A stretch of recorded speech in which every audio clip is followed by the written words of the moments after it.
Good morning, friends, and welcome to the vlog, week 9. Look, smoke. It got warm, but in the mornings, it's still chilly. I think it's like 36, 37 degrees this morning, but gonna warm up to 50 this week. It's gonna be in the 40s, but spring is definitely around the corner today. The first day of daylight savings time, which I love, because we have more light in the afternoon and the evenings. But it's darker in the morning, but the days are getting longer and the plants are gonna sprout. So we're switching up this week. We're starting here at our male hop yard, and we did some changes. We did a major spring cleaning, and there's a tip on how to do spring cleaning. Check it out. Over here, I don't know. Still not too good at putting the links. But here we are at our male hop yard, and we're down to only 2 males, 2 plants. We cleaned up all the old growth from last year. We put down our natural fertilizers, and we covered up the plant to stay warm until she naturally sprouts. Until he, as you can see, Superboy. This is our USDA 19058. We have one here. We actually had one in our female hop yard last year to germinate all the female plants, but we're going to take her out. So, or him out. I keep saying her. This is Rocky. Underneath the dirt there, it was a mess. You can see a picture here how it was just a few days ago. And now we totally cleaned up all the old growth. We cut it right down to the ground, and he is under there. I can actually show you a little bit here, sticking out right here, little tips, but we're gonna wait. Typically, Rocky sprouts pretty early and can handle any cold, any weather, definitely more vigorous than any other of the female plants that we have. And then over here, we took out all the females that we had, all the plants, and we redid this bed. We mixed some nice, good soil and natural fertilizers. When I say natural fertilizers, I mean manure and that kind of stuff. No chemicals. So here is our male hop yard, ready to go. We still have strings from last year. I mentioned this trellis. Real simple, 2 pressure treated 2x4s, 16 feet. They're actually 12 footers. On this side, they're 16 footers. You can see how high they go. So you got 16 feet plus another 3 or 4 feet, good 19 or 20 feet, and these plants easily reach the top. So let's go inside. I'm getting cold. Check out Hop's World. Hey folks, here we are inside Hop's World. I don't know if you can see, we did some revisions. There is a plant sticking out from behind this tarp. We went and got a 10-foot by 12-foot tarp, and we hung it in front of our aeroponic hops. Hang straight down to the ground. But let's take a peek. I'll explain why we did this. I realized that the lights coming in from the outside and the windows and the garage doors and the side windows was still a little bit, I think, too much, hitting these plants even when this LED light went out, to prevent them from blooming, flowering. But as you can see, they're still looking great. Almost looks like they may have stopped growing lengthwise, because we did do something else. I'll take this down, the blue tarp, at the end of the video, make a little bit nicer video for you guys. But you can't see here. I'll get a close up later. The one Trijmph 2, we chopped the top right at 10 feet. Just at the level of the light. It was about 16 feet long and out of hand. So we cut all the tips about 3 feet, 4 or 5 feet off. And I'm gonna see if it just branches now and flowers. It looks like the upper part of it is really branching, and we'll see if it really starts taking off. We just did that yesterday, so it's probably still actually just healing itself. I see a spider growing, or not growing, but crawling on our plant, which is not a bad thing. Although if there's usually predatory bugs, that means there may be some bad bugs. Hope not. But these are our Trijmph twins, folks. We'll pull the tarp off and show you a little bit more of them towards the end of the video this week. Let's check the dungeon. See what's going on down there.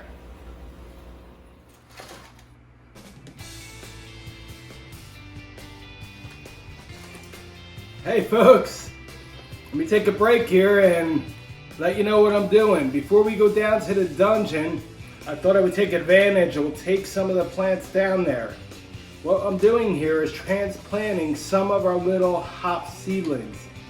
Now I know last vlog I told you I would be 90% outside this week. It's getting warm, and you know what? It did get warm for a couple days. It's about midnight right now. We just had a major ugly sleet storm. Minor, but it's well below 32 degrees and cold.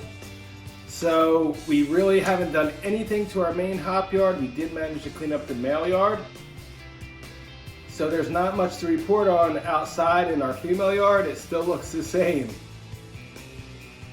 But I am putting together a bunch of tips on the spring checklist and things that you need to do in the spring for your hop yard that we're going to start posting this week after we post the vlog tomorrow. So I thought today I would talk a little bit about our breeding program. We're in our 4th year here, and we actually have now hops plants that are called F2, which are grandbabies plants. But my object is to have certain different breeding lines. And the nice thing about breeding is you can basically pick the best plants that have the traits that you're looking for. If you're trying to find plants that are better against downy mildew, you could make some seedlings and grow them out and see which ones are best for downy mildew. If you want to get higher alpha acids, you could test your females and see which ones have higher alpha acids. This year, one of my main goals is to create better male plants. So we actually used a USDA male that is very well known. It's a father of 5 or 6 commercial varieties and the grandfather of at least a dozen commercial varieties, all including Mount Hood, Calypso, Lemon Drop, Bravo, a bunch more.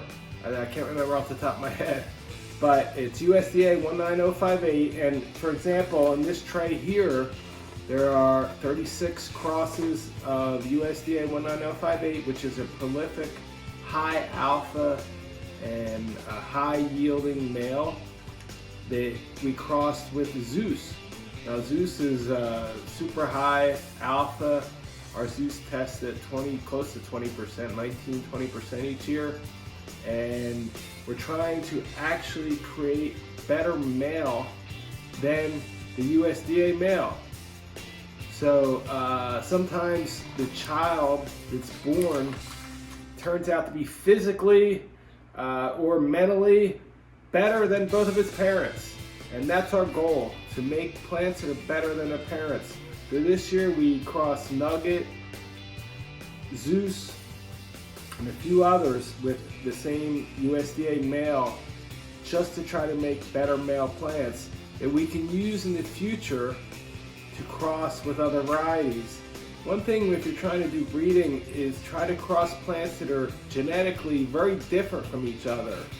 For example, we have this Mississippi 3 here, which is a Humulus pubescent plant, a variety pubescent, which is a native plant. It was found in Missouri. It's from the USDA also. And we crossed that also with the same USDA 11058 male. The pubescent plant is really hairy, believe it or not. The hairiest hop plants I've ever seen. So they're really good against bugs, aphids, even leafhoppers, and even Japanese beetles have a hard time getting to the plant to chew on them. So I'm trying to, and this plant that we have one, it had tons and tons of cones, or small round cones, but the yield was awesome. The plant had no downy mildew, and it's pretty much immune to most bugs. So we crossed that with the same 19058, trying to make a higher alpha and a higher oil plant that's immune to bugs. So hopefully we can, using this cross here, create both a male and hopefully a female from these that we can use in the future. So when we get into F2 crosses, for example, we have like here, this was originally from 2 years ago. It was our Rocky, which is Neo Mexicano male, a wild male from New Mexico. And we crossed this with Trijmph. We got Trijmph like 3 years ago when it was still an experimental variety from the USDA and didn't even have a name, just had a code number. I think it ended in 033, if I recall. But we made that original cross to add the Neo-Mexican genetics to Trijmph, to make another Trijmph. It'll be different for sure, but something that has better resistance to variable temperatures, especially heat. With the climate change and the extreme temperatures that are happening in the world, and us having a hopyard down in Brazil, I think it's really important. Our Neo-Mexican male has gone through, last year in February, it got real warm and all of our plants sprouted, and then it froze in March, and in our male hopyard, all the females died. The sprouts were 2 feet tall. They totally froze and died. Our Neo-Mexican didn't. It lived. It handles extreme colds and extreme heat. So we're trying to incorporate that into the plants and then go a step further and bring in another percentage of genetics. So the options now with the different DNA possibilities of millions of strands of DNA, when you get to making the second and third crosses, third generation, you can really come up with some interesting different plants. And that's our goal now. There's a big push towards aroma plants and different, they have plants now that smell like grape, that smell like pineapple, that smell dank, which is a marijuana smell. People are loving them. So we're in our 4th year here. We started our first cross in 2017, kind of a hobby, just one seed, HB001, where we've gone through over 4,000 little plants. Right now we have about 20 plants, believe it or not, of our own, F1 and F2, and one F3, which is a great grandchild we still have. But this year we're going to have close to 1,500, maybe 1,300 little plants. Right now I have close to 400. We do narrow them down. As you can see here, there's 36 little plants, but there's 1, 2, I can see at least 3 that haven't grown. Well, that one's growing. This one, I don't know if you can see it, it's sticking up about 1/4 inch. The seed's still on there, so that'll grow. Looks like this one will grow. Maybe 1 or 2 won't grow. So by natural selection, there's one plant here really funky, and we do get some genetic, really weird plants with weird leaves, but 99% of the time they don't grow forward past 3 or 4 or 5 inches, and they die on their own. So it's kind of a little bit morbid, but we basically grow the plants to kill them. Out of 1,000 plants last year, I was left with 16. So that's part of the game. It gets down to the nitty gritty when I don't have as much room as I need, and at the end of the year, it's a tough choice. Almost like flip a coin. Which plants to keep and which plants not to. But enough of the little small talk about our plants. What we do is we take solo cup, we put holes in the bottom, we fill it with about a 1/2 inch of perlite, just so the holes don't clog with our soil. We have our special mix of soil, which is real good fertile soil, and we use the mushroom fertilizer, we use perlite and peat moss. And we put another 1/2 inch or maybe 1 inch of soil, and then we take one of these little peat pellets and we stick it down in there. Now, as you can see, these plants are barely sticking out of the pots. Some of them are, the tall ones, but we put the pellet way down in here and fill the soil just to the top of the pellet. So as the plant grows, like this one that's really stretched out here, you can see it,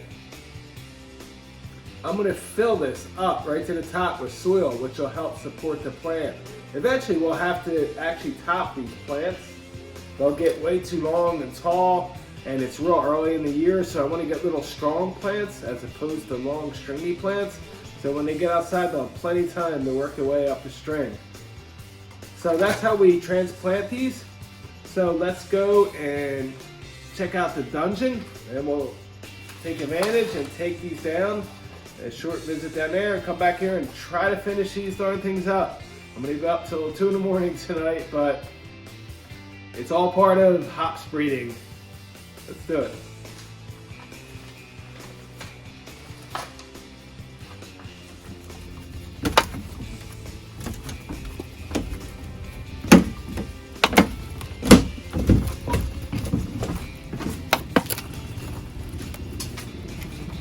Well, here we are, down to the dungeon.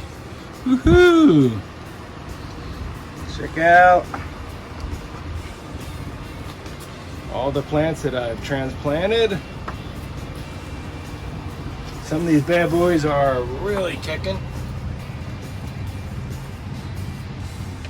That one's about 6 inches long and starting to bend, looking for a stick. We're definitely gonna have to get some sticks in here for these to grow on. These babies are really stretching, so today, without fail, it will all be planted. This is grow room 2 with our LED 600 watt Glurple. Now I'm going to add, because these are going to take up a lot more space and fill this room totally almost. So we have 2 of them here. We're going to put 2 more. We have them here already, and I think it's definitely necessary to put 2 more lights. We can spread them out. You can see they're about 3.5 feet off the ground.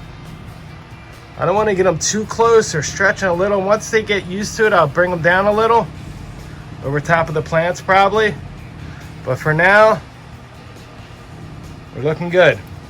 Let's check grow room 1. So I did have a slight problem with this plant here with some of the leaves. This is our Polaris. Actually dried off and died. I went 2 days without watering them, and it got too hot in here. Unfortunately, I burned a couple tips on this light. This is a 2000 watt LED. Let's see if you can see that. Oops. But these plants are kicking ass. They've gone crazy. I haven't trained them at all this week because I wanted to show you how far they've grown. If you look at this right here, it winds up about 2 feet. That big one would have grown up into the sky. That's our Pacific gem. And we're gonna have to train some of these long vines that are hanging out. Our smooth cone here, I didn't train just to see what would happen. It looks pretty cool because it's blowing with the fan. Almost looks like an octopus. Again, our beautiful sunbeam. Man, I love this plant and I can't wait to get some outside. I don't have any outside here and I've never really grown them big, but this thing is gorgeous. You can see where this has gone. The tip has gone 3 feet. I'm gonna have a hard time getting that down to train back around. This other side too is growing up above the lights. Let's check back here with our lupulloides, which is the most colorful plant I've ever seen. Definitely has major nutrient issues. It was getting better. Some of the newer leaves looked a lot better, but I think we have a major zinc or something issue with our soil, although some of the other plants have gotten totally better. I did start adding nutrients, but I'm not sure what's going on with that. Our Tahoma has really taken off. It finally settled in, and look how it's gotten about 4 feet tall. We might have to train her up. Our Polaris, we're going to start training some of these. You can see the smaller secondary vines are all going up. This one's grown about a foot and a half this week. It did grow a little slower because, like I said, some of these leaves totally dried out. And my motto is get rid of all ugly leaves. So we're going to do a major cleaning.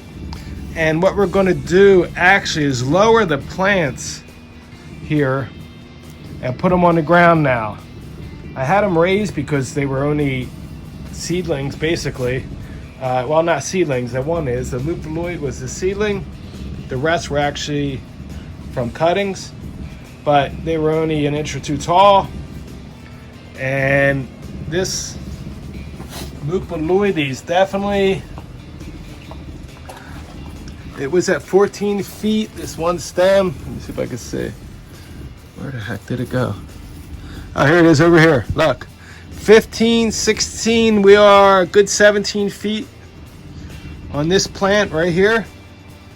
Even though it's the prettiest house plant in the world, it's not perfectly healthy, but it's kicking ass growing. I think what we might do here, actually, make an executive decision this week and turn the lights back. We're having problems getting the plants outside to the 15-foot tall plants to actually flower because of light. I keep working in there and the light's seeping in. But we can shut this grow room down so it's totally black to 10 hours a day and definitely get these plants to flower. So we're gonna check once we wrap the rest of these to see how tall they are. And I think most of them have reached close to 15 feet. There's at least 3 of them. And maybe another week tops, but probably this week we're gonna cut the lights back and make these babies flower.